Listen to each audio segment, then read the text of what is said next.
कपास में बिजाई के साथ में बेसल डोज बहुत इंपॉर्टेंट है। तो मैं बेसल डोज आपको जमीन के आधार पे बताऊंगा।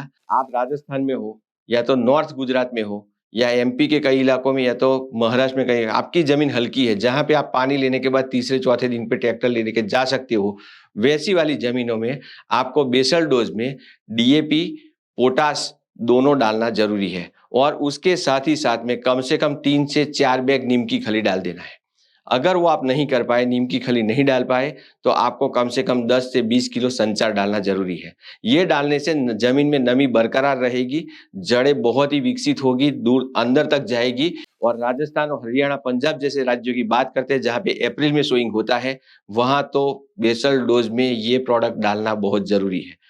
ऑर्गेनिक प्रोडक्ट डालना बहुत जरूरी है, क्योंकि वहां पे जड़ों को नमी चाहिए और पोषक तत्व भी चाहिए। तो ये हो गई बात आपकी बलुई और हल्की मिट्टी की बात हो गई। जहां पे भारी मिट्टी है जैसे कि गुजरात का सौराष्ट्र रीजन, मध्य गुजरात और महाराष्ट्र में जैसे बात करते हैं तो विदर्भ हेवी ब्लैक सॉइल वाला, और मराठवाड़ा क्षेत्र, और जे मध्य प्रदेश में बात करते हैं, मध्य प्रदेश के नर्मदा के आसपास के कोई भी विस्तार पकड़ लो, तो मध्यम से भारी जमीन वाले के लिए आपको बेसल में सिंगल सुपर फॉस्फेट डालना चाहिए। दूसरा, उसके साथ में नीम वगैरह की खली डाल दे तो बहुत अच्छा है। नहीं डाल पाए तो आपको संचार मिक्स करके डालना चाहिए। पोटास वहां पे नहीं डालेंगे तो चलेगा, क्योंकि मध्यम से भारी जमीन, काली जमीन में पोटास की मात्रा बहुत होती है। टिंडे बनने की अवस्था में हम डालेंगे, लेकिन बेसल में नहीं डाला तो चलेगा।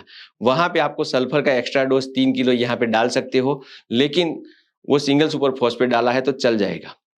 टेक्निकली आपको मध्यम से भारी जमीन है तो सिंगल सुपर फॉस्फेट की 3 बैग और 1 बैग पोटास की और 10 से 20 किलो संचार डालना है। और अगर आपकी जमीन हल्की है तो डीएपी 1 बैग, पोटास की 1 बैग और उसके साथ में आपको ऑर्गेनिक मैटर डालना बहुत जरूरी है।